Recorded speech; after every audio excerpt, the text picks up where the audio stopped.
ल guys so scalar potential function भनेको चाहिँ जस्तै कि let F be the conservation F be the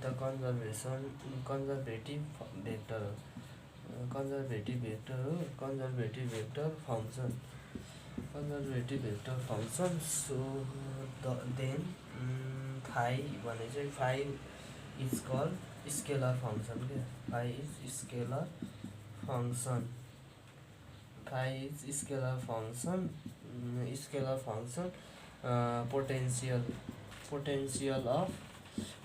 potential of F is equal to grad phi क्या हामीले चाहिँ जसरी कि grad phi is equal to nabla phi हुन्थ्यो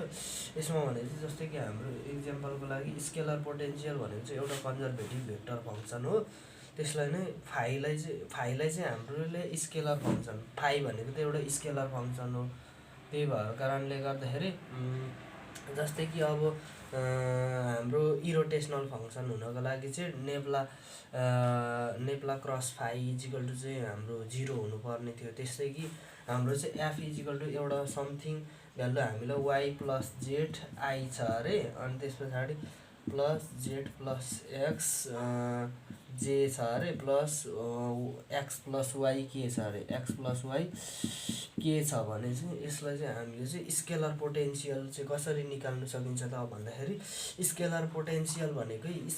पोटेन्सियल फङ्सन भनेकै हाम्रो चाहिँ के हो फाइमा ल्याउनु पऱ्यो क्या हामीले चाहिँ फाइ निकाल्नु पऱ्यो क्या स्केलर पोटेन्सियल फङ्सन भन्ने बित्तिकै फाइ निकाल्नु पऱ्यो क्या हामीले चाहिँ फाइ पत्ता लगाउनुको लागि एफ फङ्सन इजिकल टु चाहिँ डी फाइ हुन्छ क्या डी फाइ अनि यो आईको ठाउँमा वाइ प्लस जेड गर्दाखेरि डिएक्स लेख्ने प्लस जेड प्लस एक्स गर्दा डिवाई लेख्ने प्लस एक्स प्लस वाइ मा डिजेड लेखिन्छ यस्तरी गरिन्छ अनि यो भनेको चाहिँ हाम्रो चाहिँ अब यहाँ भने पछाडि जस्तै कि यस्तो केसमा चाहिँ हामीले चाहिँ के लेख्न सकिन्छ भने जस्तै डी फाइ इजिकल टु चाहिँ Y dx plus Z dx आयो plus Z dy plus X dy plus X dz plus Y dz आइदियो यसमा भन्दाखेरि यसमा वाइ आइदिइसके पछाडि त यसमा पछाडि वाइ आइदिइसके पछाडि त सिधै यहाँ वाइ छ वाइ डिएक्स आइदिए पछाडि अर्को हाम्रो पछाडि भने पछाडि वाइ डिएक्स आए पछाडि वाइ डिएक्स आइदिए पछाडि यहाँ भनेछ हाम्रो एक्स डिवाई आएको छ क्या त्यसो गर्दाखेरि यो भन्दै पछाडि वाइ डिएक्स आएको छ एक्स डिवाई आएको छ भने एक्सवाई भइदियो एक्सवाई अनि त्यस पछाडि हाम्रो एक्सवाई त्यति आइदियो डिएक्सवाई डेरिभेटिभ अफ एक्सवाई प्रोडक्ट टर्ममा राख्दाखेरि अनि प्लस डेरिभेटिभ अफ अब यो भने चाहिँ डिएक्स आएको छ जेड डिएक्स आएको छ भने पछाडि जेड डिएक्स आएको छ वाइ डिएक्स आइदियो भन्दै पछाडि यहाँ भने पछाडि हाम्रो डिवाई जेड आउने भइदियो क्या यसमा यो र यो टर्म त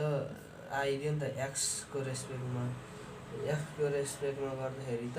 त्यो आइदियो एक्स डिवाई प्लस वाइ अनि त्यसपछि जेड डिएक्स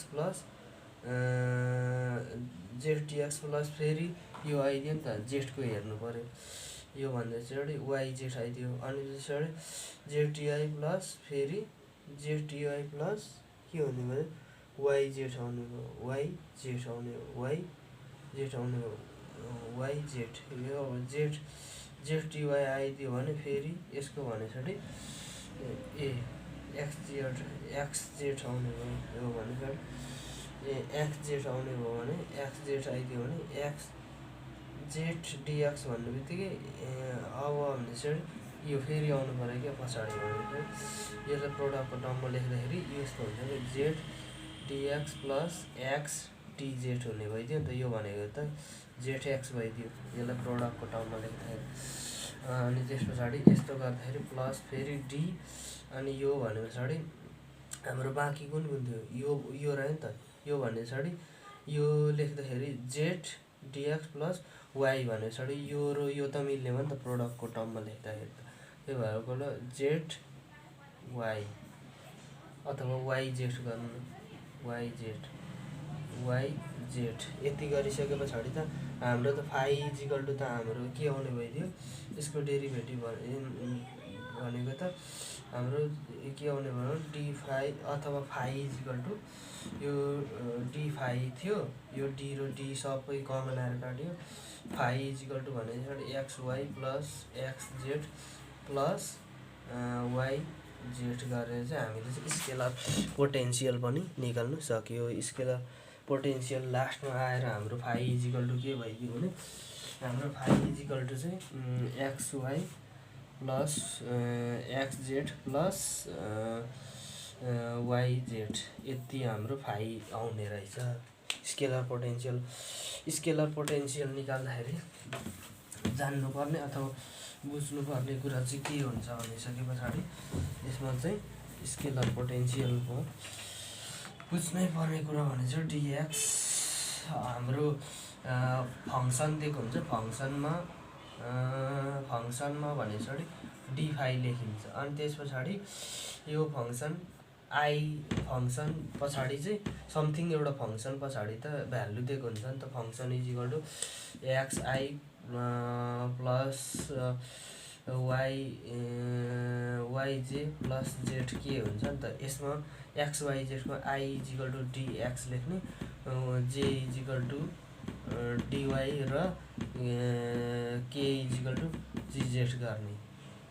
के इजिकल टु डिजेड गरेर चाहिँ हामीले चाहिँ यो भ्यालु हालेर चाहिँ डी फाइ इजिकल टु चाहिँ समथिङ यो भने चाहिँ x dx plus y dy plus Z dy गर्ने, यसरी गरिसके पछाडि त हाम्रो यो टर्मबाट चाहिँ अनि फेरि प्रोडक्ट तानेर चाहिँ प्रोडक्ट रुलमा चाहिँ हालिदिने।